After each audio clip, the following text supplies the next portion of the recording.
joango naiz. Gu ekainaren 18an bozkatzera joango gara, gure herriaren etorkizuna gure esku dagoelako. Eta herri libre batean bizi nahi dugulako.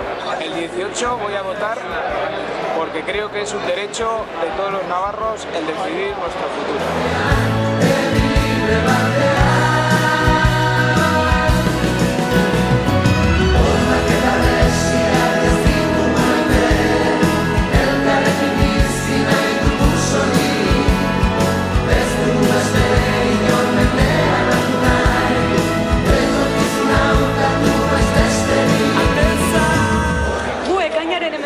Bozkatzera joango gara, gure etorkizunari buruz erabaki nahi dugulako. Ez du ezagun aukera, animaz daitezte.